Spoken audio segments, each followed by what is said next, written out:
Hello मेरे प्यारे दोस्तों। तो एक सवाल से स्टार्ट करते हैं। अगर लाइफ में आपके पास ऑलमोस्ट कुछ भी नहीं बचे तो क्या आपके पास फिर भी जीने की कोई वजह हो सकती है क्या?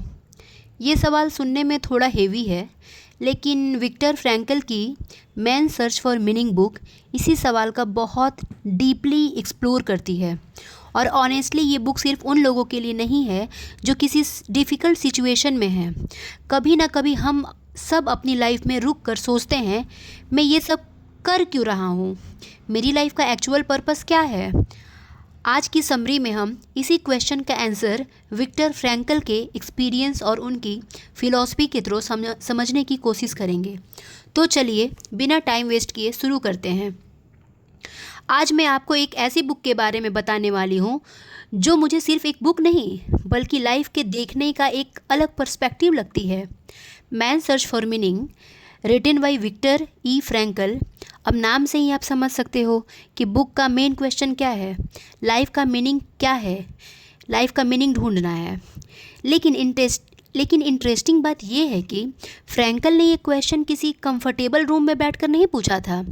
विक्टर फ्रैंकल एक साइकेट्रिस्ट थे और सेकेंड वर्ल्ड वॉर के दौरान उन्हें नाजी कंसंट्रेशन कैंप में भेज दिया गया था। कंसंट्रेशन कैंप सिंपल वर्ड में एक ऐसा जगह था जहां लोगों को ज़बरदस्ती बंद करके रखा जाता था और उनकी फ्रीडम और बेसिक राइट्स तक छीन ली जाता था।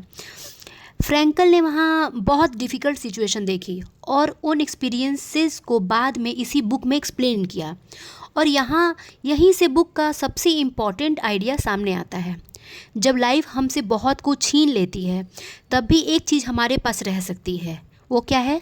हम अपनी सिचुएशन को किसी नज़रिए से देखते हैं और उसके अकॉर्डिंग कैसे रिस्पॉन्स करते हैं। फ्रैंकल ने ऑब्ज़र्व किया कि एक्सट्रीमली डिफ़िकल्ट सर्कमस्टांसेस में भी कुछ लोग अपने अंदर होप और किसी रीजन को पकड़ कर रखते हैं। उनके पास फ्यूचर का कोई गारंटी नहीं था, लेकिन उनके पास एक वाई था, किसी अपने से दोबारा मिलने की होप, अपना अनफिनिश्ड वर्क कंप्लीट करना की डिज़ायर। ये फीलिंग कि उनकी लाइफ का कोई पर्पस है। और फ्रैंकल के अकॉर्डिंग ह्यूमन बीइंग को सिर्फ प्लेजर या कंफर्टेबल की ज़रूरत नहीं होती, हमें अपने लाइफ में मीनिंग चाहिए। इसको अपने नॉर्मल लाइफ से समझो। हम बोलते हैं मुझे यूपीएससी क्लियर करना है, मुझे कैरियर बनाना है, मुझे अपने फैमिली के लिए कुछ करना है। लेकिन अगर मैं पूछूं क्यों, और फिर उसके आंसर पर दोबारा क्यों पूछती जाऊं, तो इवेंचुअली हम किसी डीपर रीज़न तक पहुंचते हैं और वही रीज़न हमें डिफ़िकल्ट डेज़ में भी कंटिन्यू करने की स्ट्रेंथ दे सकती है। बुक एक और पावरफुल आइडिया है कि हम हर सिचुएशन को कंट्रोल नहीं कर सकते। हम ये डिसाइड नहीं कर सकते हैं कि कल क्या होगा, लोग हमारे साथ कैसा बिहेव करेंगे, रिज़ल्ट क्या आएगा या लाइफ में कौन सी प्रॉब्लम आएगी। लेकिन हम अपने रिस्पॉन्स पर काम कर सकते हैं। इसका मतलब ये नहीं है कि हर प्रॉब्लम को पॉजिटिव बोलकर इग्नोर कर दो।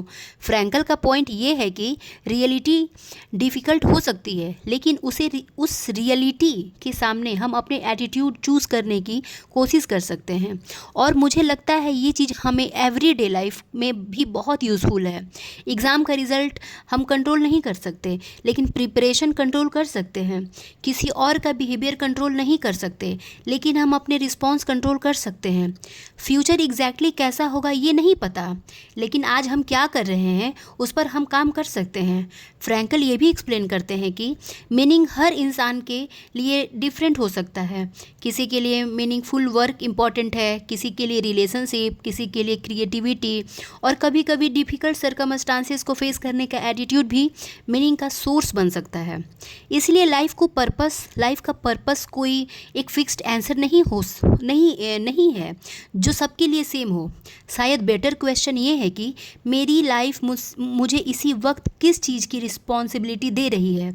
और यही रीज़न है कि मुझे ये बुक सिर्फ मोटिवेशनल बुक नहीं लगती।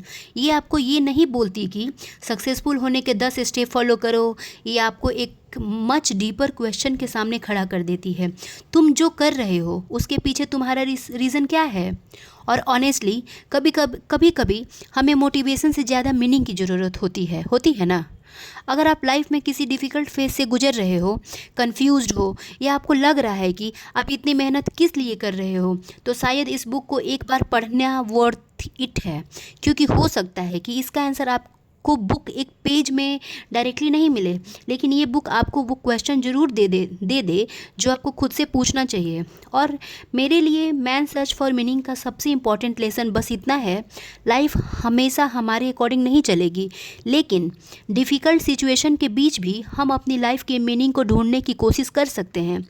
तो अगर आज रात आप थोड़ा टाइम निकाल पाओ, बस एक क्वेश्चन खुद से पूछना, ठीक है, मेरे लिए लाइफ का मीनिंग क्या है। शायद आंसर तुरंत ना आए, बट मे बी उस आंसर को ढूंढना ही जर्नी का एक इम्पॉर्टेंट पार्ट है। तो दोस्तों, तो अगर मैं इस पूरी बुक को एक सिंपल थॉट में सम अप करूं, तो मेरे लिए वो थॉट है, लाइफ हमेशा इजी नहीं होंगे, लेकिन जब हमें पता होता है कि हम किसके लिए जी रहे हैं, तो डिफ़िकल्ट जर्नी को फेस करना थोड़ा ईजियर हो सकता है। और शायद इसीलिए हम हर बार ये नहीं पूछना चाहिए कि लाइफ मुझे क्या दे रही है, कभी कभी हमें ये पूछना चाहिए, मैं लाइफ को क्या दे रहा हूँ।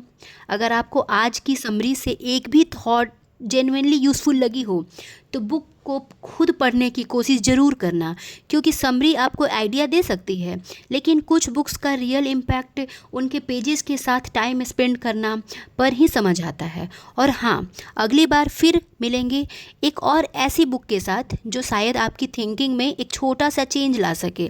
तब तक कीप रीडिंग और अपनी लाइफ का वाई को कभी इग्नोर मत करना। थैंक यू दोस्तों, खुश रहिए, मिलते हैं अगले वीडियो में।